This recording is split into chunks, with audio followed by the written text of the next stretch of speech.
ভগবান সর্বস্ত স্থানে আছে, হৃদয়ে আছে, তাহলে ভগবানকে কেন আপনি আমি দেখতে পাই না? এর কারণ কি?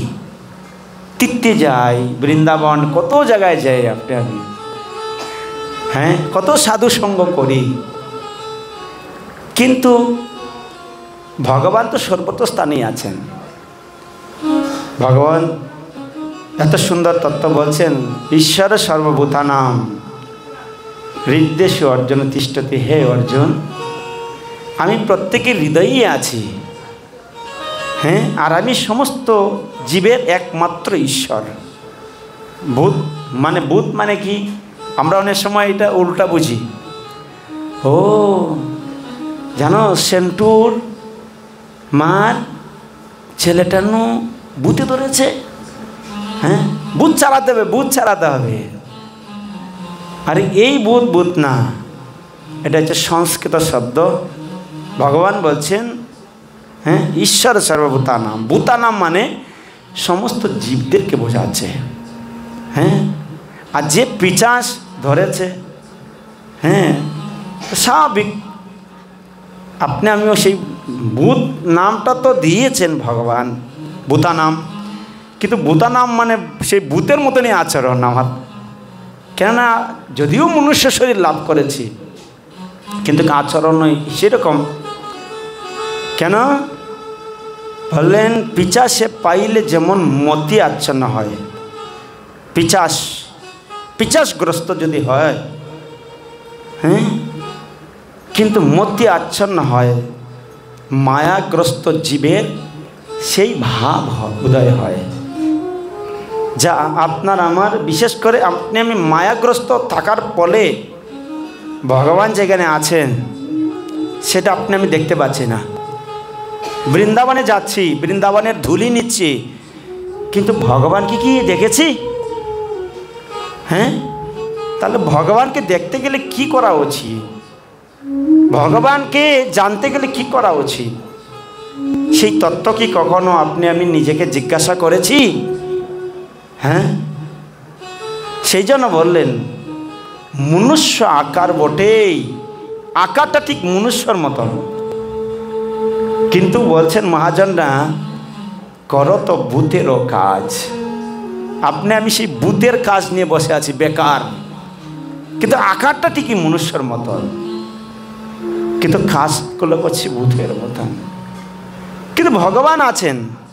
কৃষ্ণদাস কবিরাজ গোস্বামী বলছেন চৈতন্য চরিতামৃতে, যেখানে ভগবানের পূজা হয়, যেখানে ভগবানের আরাধনা করা হয়, যেখানে ভগবান অবতরণ করেন, হ্যাঁ, সেই স্থান হচ্ছে চিন্ময় স্থান। দেখেন আপনারা এই তিলকপুর গ্রামবাসী, হ্যাঁ, এত সুন্দর আপনাদের সুযোগ সুবিধা, রাস্তার পাশেই গৌরনীতায় হাত উঁচু করে বসে আছে, হ্যাঁ, মোটর সাইকেলে যাওয়ার সময়ও আমি একজন ফলো করছি, তিনি মোটর সাইকেলে বসে বসে এরকম প্রণাম করছেন। এর মানে কত সার্থক! এটাই তো ভক্তি। যদি ভক্তি না থাকতো এরকম মাথাটা কি নত করতে কেউ? হয়তো অনেক সময় নাই, নেমে প্রণাম করছে না, কিন্তু অনেকেরই সময় আছে, গাড়িটা রাস্তার পাশে রেখেও একটা প্রণাম করে যাই গৌরনীতাইকে। তিনি হচ্ছেন দয়াল ঠাকুর। আপনি আমি যে কাজেই যাই না কেন, দয়ালকে যখন প্রণাম করব, তাহলে অবশ্যই তিনি আমাদের প্রতি দয়া পরবশ। তিনি তো হচ্ছেন করুণার অবতার। হ্যাঁ, সেই জন্য বলছেন অনার্পিত চরিঞ্চেরা করুণায় অবতীর্ণ। দেখেন কত সুন্দর, তিনি করুণার অবতার। হ্যাঁ, অনার্পিত চরিঞ্চেরা করুণায় অবতীর্ণ কলৌ সমর্পিয় তুমন্নত উজ্জ্বল মুরসাম শ্রেয় ভক্তি। বলছে শ্রেয় ভক্তি, শ্রেয়ম মানে হরিপুরট সুন্দর দূতি। কি সুন্দর রূপ, সুন্দর দূতি। হ্যাঁ, বসছি নন্দন, যা গৌর হরি, তিনি মা সচ্চির ঔরসে তিনি আবির্ভূত হয়েছেন। কিসের জন্য? এই জড় জগতের আপনার আমার এই দুঃখ দুর্দশা বদ্ধযুদ্ধকে দেখে তিনি স্বয়ং ভগবান করুণার অবতার।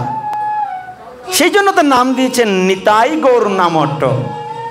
হ্যাঁ, নিতাই গৌর নামট্ট মানে কি? এখানে নিতাইয়ের কৃপা অকাতরে বিতরণ করছেন। হ্যাঁ, আর আপনি আমি যে সেই স্থানটাকে যদি উপলব্ধি করি, বললেন চিন্তামণি ভূমি কল্প বৃক্ষময়ে চর্ম চোখে দেখি তার প্রবঞ্চ রস। আমাদের এখানে প্রেসিডেন্টের নাম কি?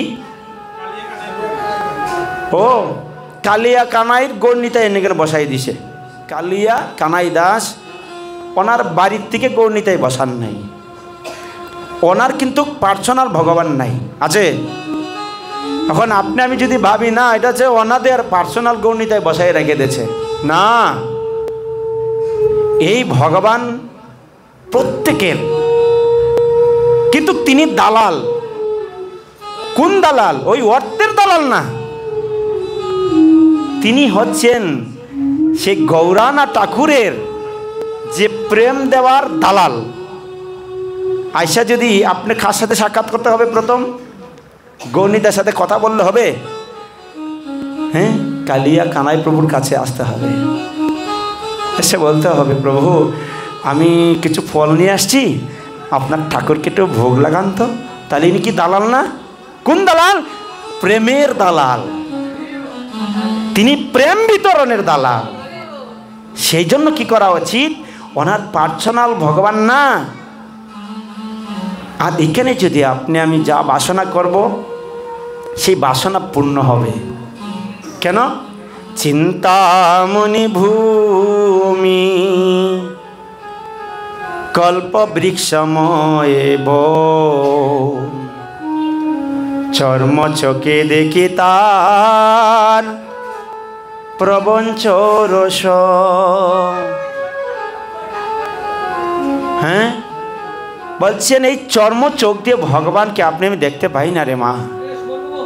হ্যাঁ, কেননা এই চর্ম চোখ দিয়ে ভগবানকে আপনি আমার উদ্যান মনে হচ্ছে এই টিনের ঘর।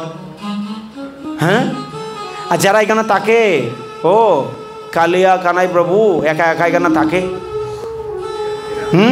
জড়দৃষ্টিতে দেখছি। বৃন্দাবনে যাচ্ছি, বৃন্দাবনে গিয়ে কি দেখি? গাছপালা, শহর, কিন্তু বৃন্দাবন তো এখানে ভগবান তো নেই, এরকম মনে হচ্ছে। কি নোংরা!